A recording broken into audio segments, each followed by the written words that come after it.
Bonjour et bienvenue dans Destination Week-end. Aujourd'hui, direction Munich. Dans la Bavière traditionnelle, les restaurants végétariens et végétaliens rencontrent un succès croissant.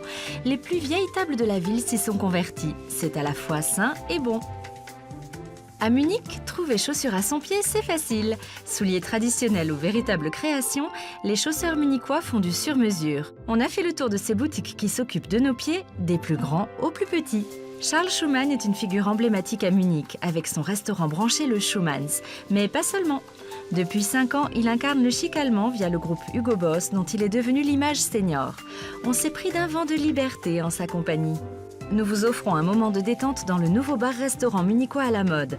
Au Nectar Bar, on dîne allongé sous des lumières tamisées. Ambiance chic.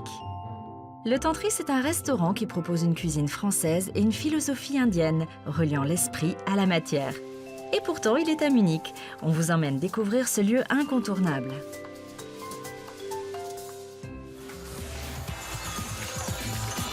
Il ne faut pas se fier aux apparences. C'est ici, à Munich, en Bavière, une ville où l'on a plutôt le goût des traditions, que l'on assiste aujourd'hui à un véritable boom des restos végétariens.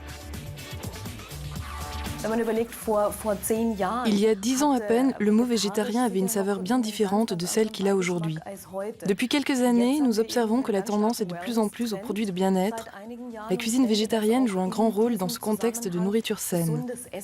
La mode végétarienne d'aujourd'hui est très différente de celle d'il y a quelques années.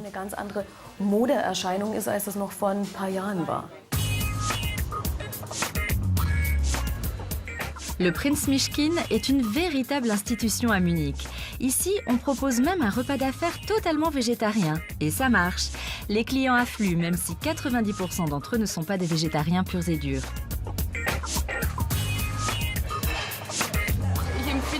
Je trouve cet endroit très agréable, parce qu'ici, il n'y a pas cette ambiance écolo du genre « on ne mange que du muesli ». C'est un restaurant tout à fait normal, à ceci près qu'on y sert uniquement de la cuisine végétarienne. C'est exactement ce qui me plaît ici. Je crois qu'il y a énormément de non-végétariens qui se rendent dans ce genre d'endroit. D'une part, par simple curiosité, ils veulent savoir si la cuisine végétarienne peut être savoureuse, et d'autre part, je pense même que pour un bon nombre, cela n'a plus aucune importance qu'on y serve de la viande ou non. Ce qui compte, c'est que l'ambiance du lieu soit agréable et que les plats soient préparés avec soin. Si c'est le cas, viande ou pas viande, ce n'est pas très important, même pour un carnivore endurci. Au Prinz Mischkin, la nourriture végétarienne est inventive. On trouve ici une nouvelle cuisine que même les amateurs de viande aiment à découvrir. Nous nous inspirons de la cuisine traditionnelle italienne, mais aussi de la cuisine allemande. Il y a des plats asiatiques, indiens ou japonais. Et nous invitons régulièrement des grands cuisiniers pour former notre équipe permanente.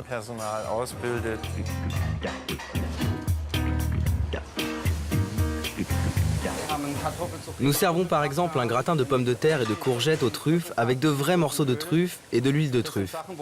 Ce sont des créations qui font d'habitude peur aux cuisiniers lambda, mais chez nous cela marche très très fort. Un autre plat qui est inhabituel, ce sont les médaillons de soja fourrés à la roquette. Le principe est le même que celui des médaillons de porc. Avec ce plat, j'arrive même à convaincre une personne qui n'est pas du tout végétarienne et qui n'est venue dans notre restaurant que pour faire plaisir à madame. Manger sain, mais dans le plaisir, voilà le défi que s'est fixé le tout nouveau restaurant Zerwirk. Malgré la devanture qui évoque le gibier, la cuisine est ici entièrement végétalienne, c'est-à-dire qu'il n'est servi aucun produit animalier, pas même du lait ni des œufs. Pourtant, les cuisiniers ici sont des spécialistes de la mousse au chocolat.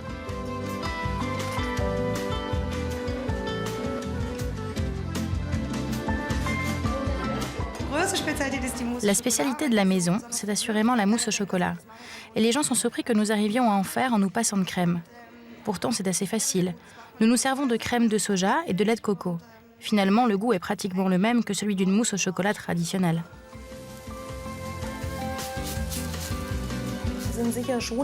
Ici, on essaie clairement de mettre en avant le côté cuisine végétarienne élaborée, une cuisine saine et fraîche. En même temps, on essaie de s'éloigner de l'image de la bouillie écolo infecte d'autrefois, un préjugé qui a la dent dure.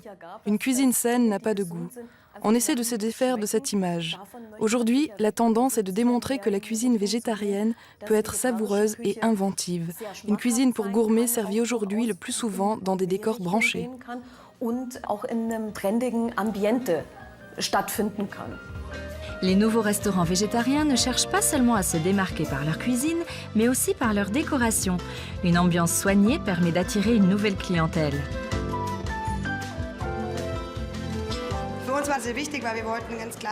Nous avons clairement essayé de rompre avec l'image écolo. Nous voulions un endroit jeune, moderne. C'est très important d'attirer aussi un public jeune et branché. Il faut leur donner envie de venir.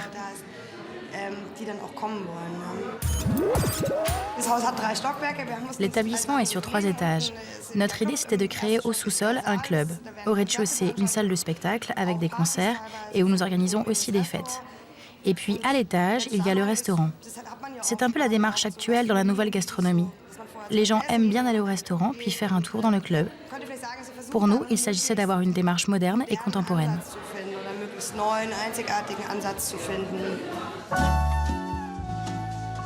Le premier self-service de Munich, exclusivement végétarien, offre lui aussi un nouveau concept. Le Bux propose tous les jours à ses clients une cuisine à base de produits frais. Et ici, nouveauté, on paye au poids. Nous avons voulu éviter que les clients ne viennent que parce que la nourriture est saine. Nous voulons qu'ils aient tout simplement du plaisir à la manger. L'aspect santé, c'est un plus, mais ce n'est pas l'aspect principal. D'autres villes allemandes s'y mettent. De nouveaux self-service végétariens se sont ouverts à Mannheim, à Stuttgart et aussi à Fribourg. Et d'autres devraient suivre. Avis donc aux amateurs.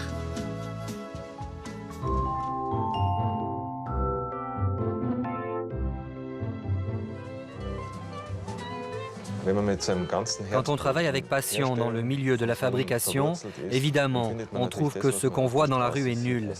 Comparé à ce que ça pourrait être, c'est une catastrophe. En matière de chaussures, Peter Mayer est une véritable pointure.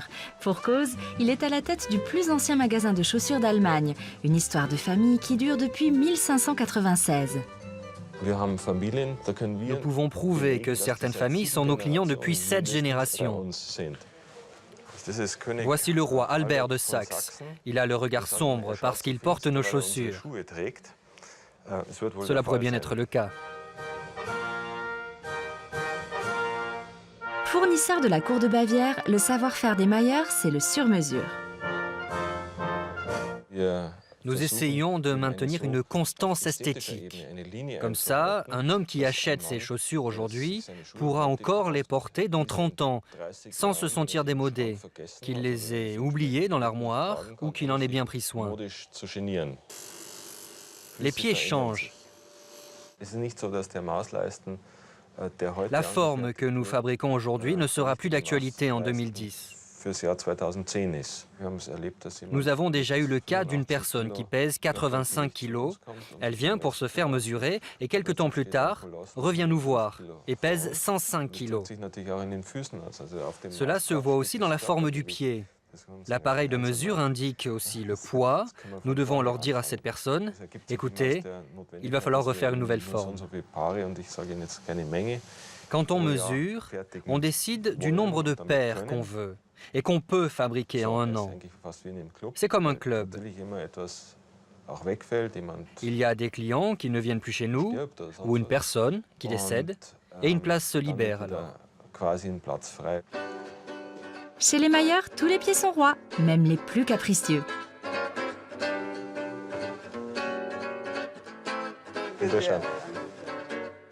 Mais les Mayer ne sont pas les seuls à proposer des chaussures en fonction des pieds de chacun. Dans sa boutique, la jeune créatrice Claudia Kieserling ajuste et personnalise au maximum ses chaussures très tendance. Nous commençons par prendre les mesures du pied avec un ordinateur. Puis, nous déterminons le type de pied de notre client. Ça peut ne pas être le même type pour les 2 pieds. Nous avons un large choix de chaussures d'essayage avec toute une palette de nuances, de formes, de longueur et de largeur. Nous les faisons essayer aux clients et ils nous disent ensuite la paire dans laquelle ils se sentent le mieux. Nous remarquons souvent que beaucoup de femmes viennent nous voir et nous disent qu'elles ont un pied large et qu'elles ne trouvent pas de chaussures.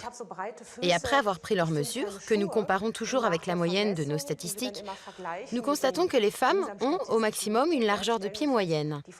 Alors elles sont toutes contentes et se disent « Ah, ouf, je n'ai pas de grands pieds, c'est juste que les chaussures sont trop étroites. » C'est ce qui arrive très souvent.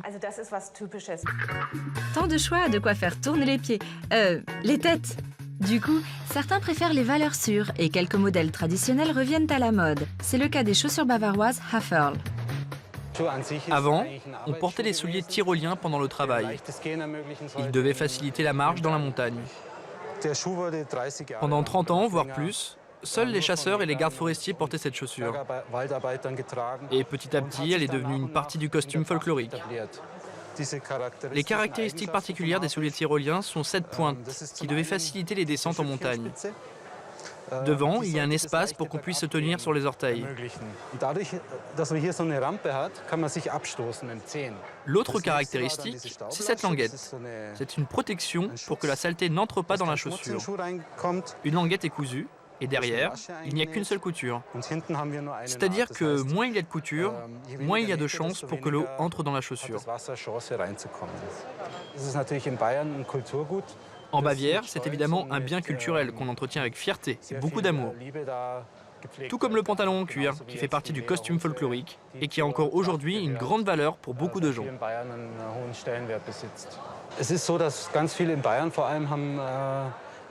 Beaucoup de Bavarois ont expérimenté les souliers tyroliens et de nombreux jeunes ont dû les porter. Pour eux, c'était terrible parce qu'ils s'imaginaient que la chaussure n'était pas confortable et qu'elle serrait le pied. Mais on a prouvé que ce n'était plus le cas. Aujourd'hui, nous devons faire des chaussures confortables. Sinon, nous ne vendrons plus de souliers tyroliens. Les gens constatent que c'est de la qualité qui ne disparaît pas tout de suite. Elle dure. C'est une chaussure classique allemande. En fait, c'est la seule que nous avons. Et elle va faire son chemin. Ça, j'en suis sûr.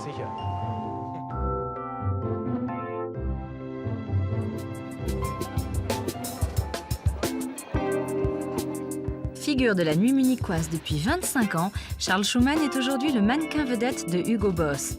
Pourtant, ce n'est qu'une de ses multiples facettes. On déchire le papier glacé, rencontre avec Charles Schumann, le prince du style munichois. Ce qui définit l'homme élégant, c'est aussi de s'habiller avec une sorte de naturel, sans que ce soit tape à l'œil. On le remarque sans qu'il cherche à se faire remarquer.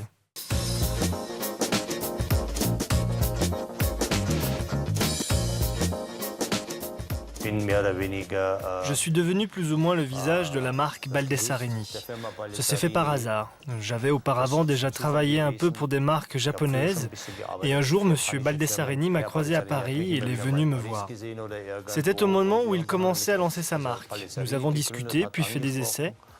Et maintenant, ça doit faire à peu près 7 ans que nous travaillons ensemble. Je crois que l'homme allemand s'habille aujourd'hui mieux qu'avant. Mais je trouve qu'il reste trop de souris noires, surtout dans les milieux de la mode ou du design. Ils n'ont toujours pas changé. Toujours en noir. Aujourd'hui encore, ils n'osent pas mettre un costume de couleur. D'accord, je porte en ce moment un manteau noir. C'est un pur hasard. C'est plutôt rare, d'ailleurs, mais en dessous, je porte un superbe costume bleu.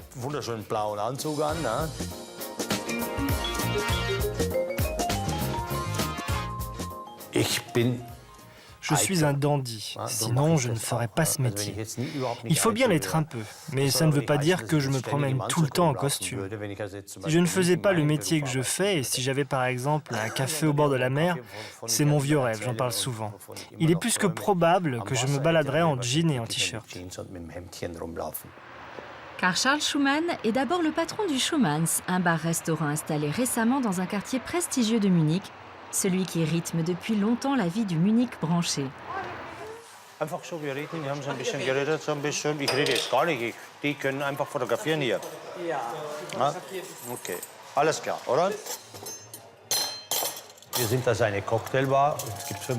Le Schumanns est un bar à cocktails. Ça va faire 25 ans qu'on existe. Nous avons fait office de pionniers en Allemagne. Nous avons rendu les classiques du cocktail populaires dans ce pays et c'était notre ambition au départ. Pour moi, le plus important en ouvrant ce bar, cela a toujours été de mettre les gens au centre, et non la déco. Ici, nous avons recherché exprès un style très dépouillé.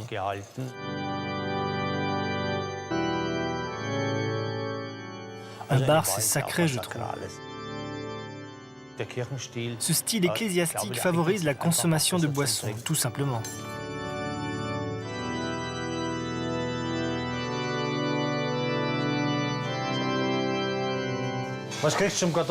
Qu'est-ce qu'on sert avec le strudel aux pommes de terre?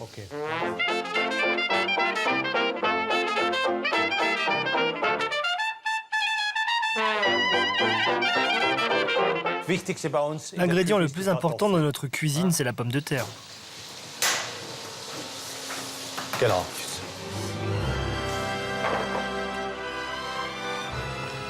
Ça, c'est les palais royaux ici. C'est merveilleux que nous donnions sur le magnifique jardin du Palais Royal. C'est un emplacement exceptionnel. En été, nous avons une immense terrasse. En ce moment, il fait malheureusement un peu frisquet. Là, nous nous promenons dans le jardin du Palais Royal, certainement l'un des plus beaux endroits à Munich. Regardez, il ne fait pas si froid que ça et pourtant personne n'est assis sur les bancs. Moi, je mettrai un bon manteau et je prendrai une bouffée d'air.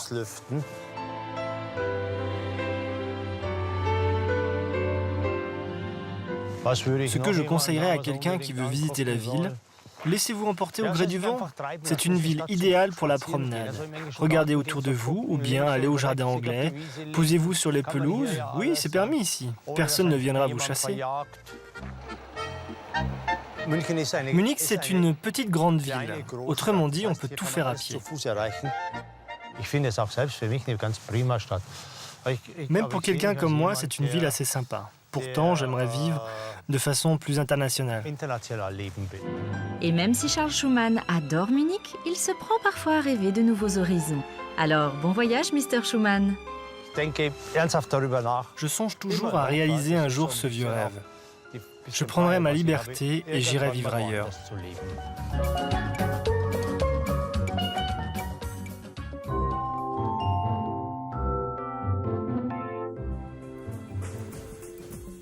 Lounge contemporain, le Nectar Bar a été imaginé en 2003 dans une ancienne cave rustique qui hébergeait jusque-là un restaurant traditionnel. Tout ici était très vieux et très ringard, mais cette merveilleuse cave voûtée était parfaite, une authentique cave munichoise.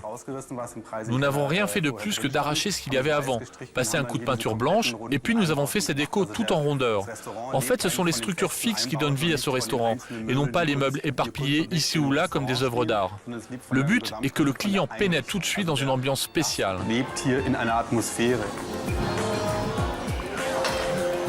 Bienvenue. Pour deux, ce sera ici, et un autre couple s'installera de l'autre côté. Ok? Mettez vos chaussures là, et hop, au lit.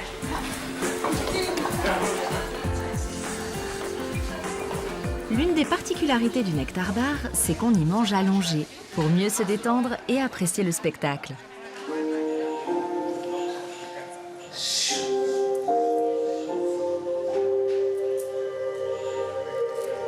Je regardais dans le ciel et j'ai vu une femme. Elle a dansé, si jolie, wie eine Ballerine durchs Leben. Guten Abend. J'essaie toujours de stimuler l'imagination du public. Parfois, je me balade déguisé en chat. Ou en quoi d'autre encore? Dis-moi, Tom. En moine. D'ailleurs, voici mon patron, Tom Breiter. Alors, à bientôt. Notre slogan, que d'ailleurs notre conférencier dit tous les soirs, c'est « Let yourself go ». Et c'est à prendre au mot. Laissez-vous aller, passez une bonne soirée. Les clients qui viennent pour la première fois se tiennent d'abord raides comme des piquets, au lieu de s'allonger. Mais au bout de 20 minutes, ils se détendent et s'affalent dans les coussins. Ils commencent à prendre plaisir. Ils apprécient l'ambiance. Notre but est clairement de leur faire oublier les tracas du quotidien. On les amène en voyage. Ici, le client peut se détendre totalement, il peut se poser. Et comme il est entouré de coussins, il se sent à l'aise, on se sent en sécurité. Le client qui est déjà venu le sait. Lui, il se dit « Je suis là pour me divertir. Que va m'apporter le garçon? Que va me chanter la demoiselle? Je suis comme sur une petite île, en sécurité comme dans mon lit. Rien ne peut m'arriver. J'ai à boire, un super repas et en plus, j'ai un super spectacle. »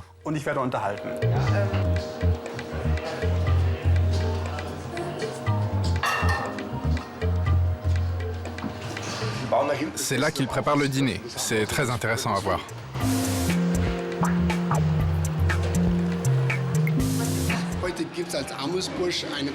Aujourd'hui, nous avons comme amuse-bouche une petite soupe tomate coco avec une mousse à la vanille. Puis, en entrée, un tartare de thon. Ensuite vient un loup de mer accompagné de lasagne d'aubergine. En plat principal, nous proposons des médaillons de porc à la marjolaine, accompagnés d'une julienne d'asperges et de pommes, et d'un gratin de pommes de terre au gorgonzola. Et pour le piquant, une salade de roquettes au vinaigre balsamique.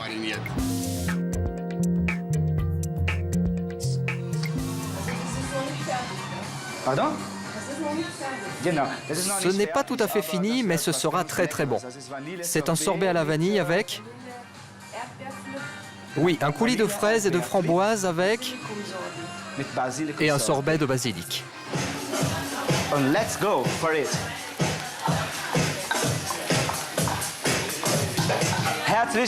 Tous nos vœux pour votre anniversaire de mariage.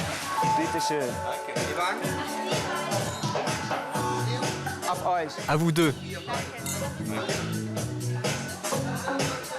Ils sont mignons, non? Moi aussi, je veux me marier un jour. Toute personne intéressée peut écrire au Nectar Bar. Entre chaque plat, il se passe toujours quelque chose. On fait du spectacle, un chanteur arrive, ou bien un joueur de harpe, ou encore un jongleur.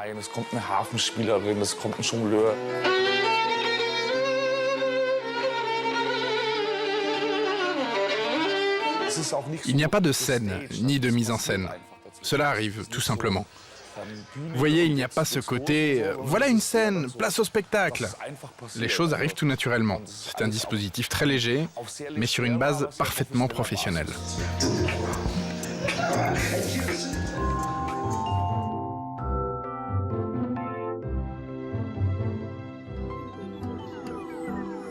Ambiance zen et déco feutrée, style 70s, au Tantris, le chef Hans Haas séduit depuis 15 ans avec une cuisine simple mais très raffinée.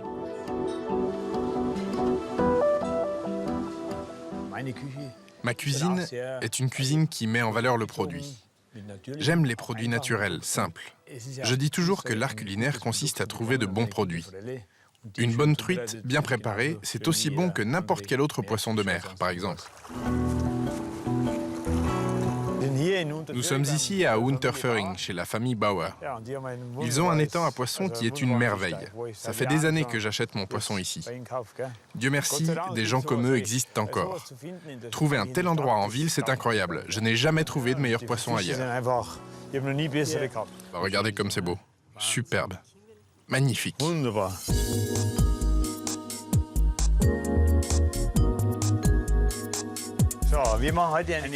Ce soir, nous préparons une truite servie tiède sur un lit de vermicelle de concombre avec du caviar de truite saumonée. Regardez comme la chair est belle à voir, c'est inouï. Nous coupons les filets, nous les enduisons avec un peu de beurre fondu, et puis ça va au four pendant un bon quart d'heure à 80 degrés.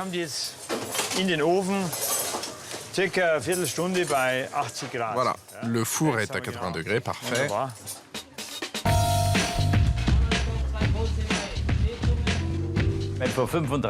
Il y a 35 ans, ce style de cuisine n'existait pas en Allemagne.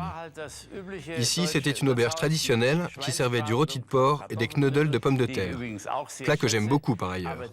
Mais ce style, cette haute cuisine était inconnue. Maintenant, nous allons attaquer les vermicelles de concombre. Il suffit d'éplucher des concombres, les couper en fines lamelles, et puis les blanchir très brièvement dans de l'eau bouillante. Ensuite, et c'est très important, il faut les plonger dans de l'eau glacée. Cela préserve la chlorophylle.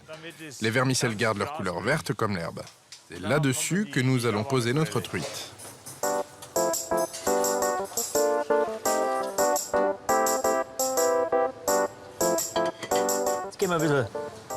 Nous allons napper cela avec un peu de crème liquide au réfort. Puis nous ajoutons le caviar de truite saumonée. Et pour finir, une fine tranche de ciabatta que nous avons fait griller un court instant au four. Haas a donné un nouveau souffle à l'art de vivre que représente le tantris. Il travaille de bons produits, préparés ou mijotés en toute simplicité. Le tout accompagné d'un vin adéquat, choisi par lui et Paula Bosch. Voilà, l'art de vivre que nous souhaitons offrir aux clients du tantris.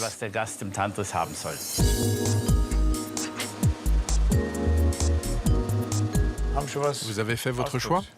Oui, je vous emmène dans la région de Baden, dans l'Ottenau. Je croyais que vous me proposiez un vin autrichien. Non, pour une fois, ce sera le Baden. Ce sera un Riesling, vendange tardive, étiqueté SL, qui signifie sélection. Un vin à l'acidité marquée qui se mariera parfaitement avec la truite, qui est un peu comme le saumon. Il y a aussi besoin de contrebalancer la crème au réfort. Et puis les vermicelles de concombre, ça devrait aller. Allez-y, goûtez-les. Le caviar, c'est pas mal, non? Une truite sublime, monsieur Haas. Je ne trouve pas que ce soit fort, c'est très fin, non? Ça se marie parfaitement. Pour chacune de ces nouvelles créations, il est très important que je puisse goûter les plats avec les différents vins. J'ai besoin de connaître les saveurs du plat. Puis je peux lui faire part de mes idées en disant qu'un vin ira bien avec tel plat. Je lui en propose quelques-uns et puis il revient me voir en me disant « Madame Bosch, c'est celui-là qu'il faut ».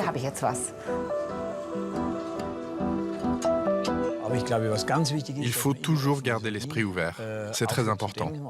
Il ne faut jamais cesser de réfléchir. Il faut être à l'affût, discuter avec les clients. Et puis, je crois que la qualité de ma cuisine tient au fait que je poursuis mon travail quotidien au fourneau, comme toujours. Les idées viennent aussi en travaillant avec les collègues. C'est ça l'art de la cuisine.